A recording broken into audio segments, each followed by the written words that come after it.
Hello and welcome to the show. My name is Alex and this is TechFlow. Today we're looking at the Sony RX100 Mark IV.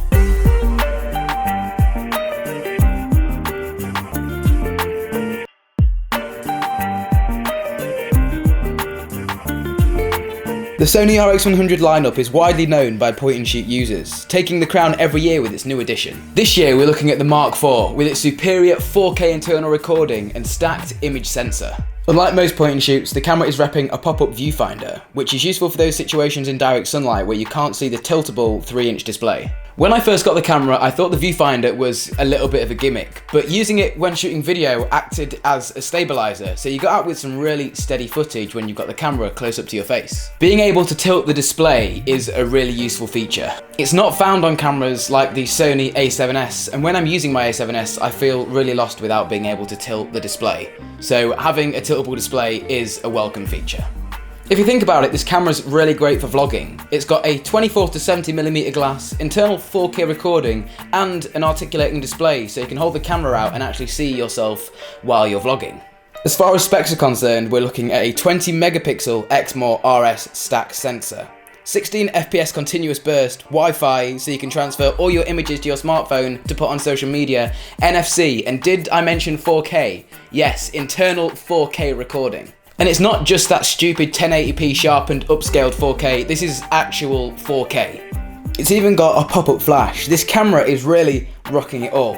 Around the lens you can find a customizable dial. This is really useful for adjusting things like the f-stop or pulling focus if you're a bit of an expert and want to go into fully manual mode.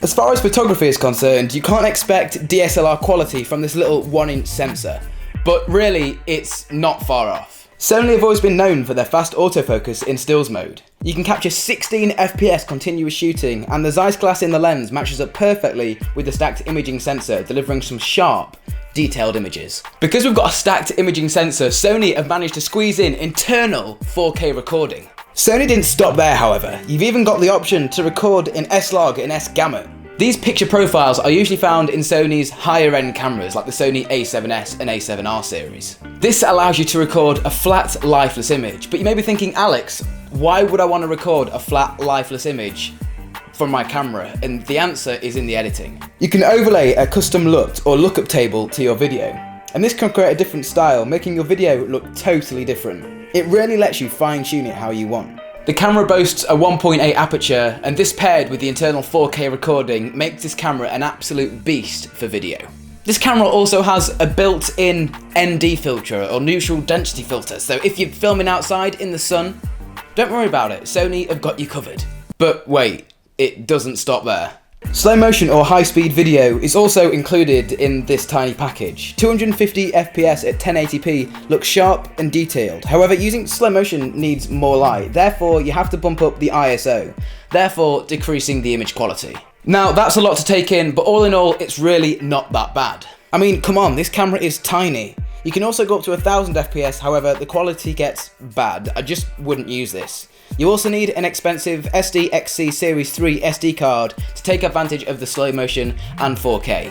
But just enjoy the slow motion sample clip me and Jed have put together.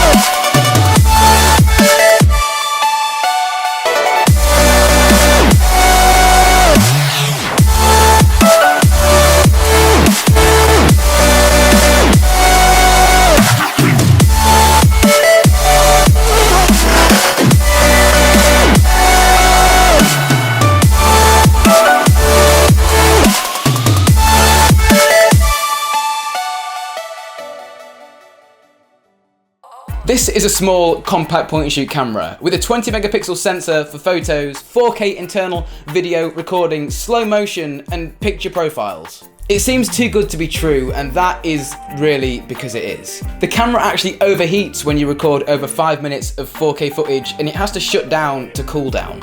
That's really not cool, and it's really frustrating.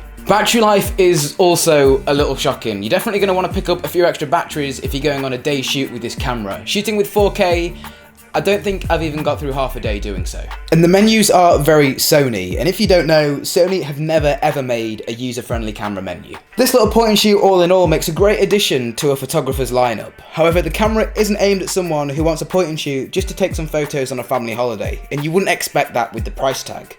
You can get some incredible photos and some amazing video if you don't want to bring out all your professional filming gear. This is definitely not a camera for everyone, but I'll link some of my favourite cameras below. All in all, this camera is absolutely awesome and packed full of features, but unfortunately the downsides of this camera, like the overheating 4K after 5 minutes, and the really terrible battery life, and the 24mm lens, which could be a 16mm lens, if these were fixed in the Mark V next year, we're going to have an absolutely beast of a camera. But for now, this seems like a little bit of a prototype for next year's model. It's an absolutely awesome camera, but it's only for those people that really know what they're doing. Not for someone to go and take on holiday to take some pictures of the family. So I hope you've enjoyed today's video. In the top line of the description, there's going to be a video of some footage from the RX100 Mark IV that me and Jed have put together, so you can see some of the 4K and slow motion video quality if you would like to. My name's been Alex, you guys have been awesome, and we'll see you in our next episode. Adios.